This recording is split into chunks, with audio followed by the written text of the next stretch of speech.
why or what makes the Apple Watch Ultra the best talking watch for somebody with a visual impairment, or just the best talking watch altogether, especially for some of us that are a little bit more active than others, or some of us that are, of the Apple brain, and we have a lot of Apple devices, and we bought into the Apple ecosystem, and we're just looking to make everything work better and more smoothly for us, so it's easy for us to use, so we can get the most out of it. Now, Apple introduced the Ultra back in September of 2022. Now, one of the issues that I had with my old Apple Watches that I really found kind of intriguing about the Ultra is it's got the flat face, and it's got this raised bit of metal around the edges of it that makes it nice and square. So for somebody that's tactile, that makes it easy for me to just find where my watch is, find one corner or the other, and it makes it easier for me to isolate or to find the complications that I have set up on the watch face, which is not a set it up one time and forget it kind of thing. Along with the watch app that's on the iPhone, you pair the two together. But the way I have mine set up is my Apple Watch mirrors what's on my iPhone. So my phone number is the same, the messages are the same, emails and all that kind of stuff. If I don't have my phone on me, or if it's in a pocket, makes it inconvenient, I can just look at my watch, answer my phone, make phone calls, that kind of stuff, which with the Ultra, they're all set up so that you can use those as an independent cellular device, or you can pair them with your iPhone. So you don't absolutely have to have an iPhone to use the Apple Watch Ultra, but it does make it a lot friendlier. It makes everything work a lot smoother. So just put that out there. Now, one of the things that I do like about the Ultra compared to the other Apple Watches that I've had, and I've had more than one, I've had several, so I've kind of lived with the Apple Watch. At first I thought, oh man, because a talking watch, all the other talking watches you go out there and buy, if you're not really careful, they're not really waterproof. They may say they're water resistant. Some of them actually say waterproof. If it's under $100, it's not going to be, in my experience, it's not going to be waterproof. So what does that mean? What I ended up doing is I would have a watch on my wrist. I'd forget about it. I'd start washing dishes. I stick my hands in the sink full of water to find that spoon or that fork that's at the very bottom of them before I open the drain and let everything run out and turn the dishwasher, or not the dishwasher, but the disposal on. That submersion killed the talking watch.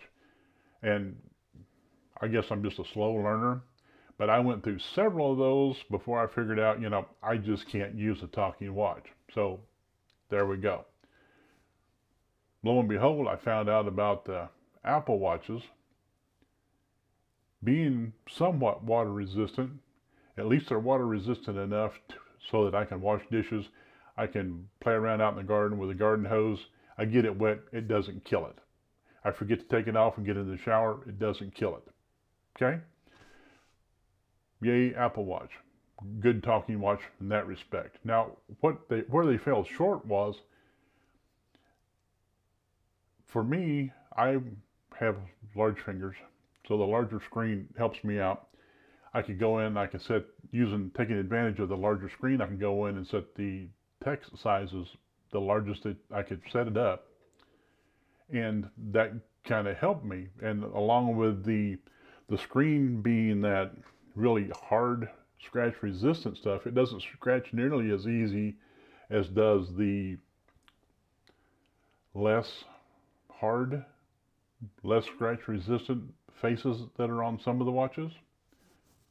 And why is that important especially with somebody that's visually impaired? I don't know about you, but me, I use my hands a lot to locate stuff. I'll rub the back of my hand against a wall, a brick wall, retaining wall, or whatever, to kind of maintain my distance away from it. And I've rubbed this against retaining walls. I've rubbed it against all kinds of different things, and I don't think it's really scratched up all that much. I don't know if you can see. I'll try and get a glare on it there just a little bit where it's catching the light. And I've been wearing this thing for 2 years, and I wear it pretty much every day, everywhere I go. I even, wear it at night when I go to sleep.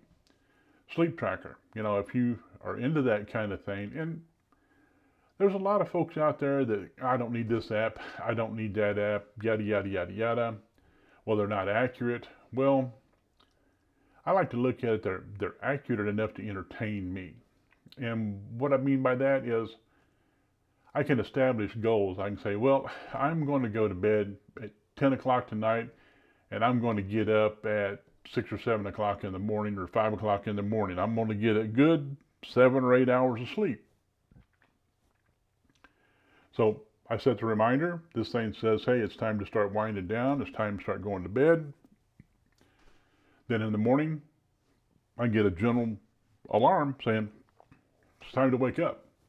And then if I want to, for entertainment value, I can go into the iPhone or whatever, and I can check the sleep log to see if I had got into a deep sleep, REM sleep, or whatever the heck it is. But, those are kind of more, I don't think it's really rock solid scientific dead nuts information, but it's something to kind of compare to, and it's something that you can kind of look at and say, well, I'm kind of, okay, I've got goals set, and this is helping me to remind me what my goals are.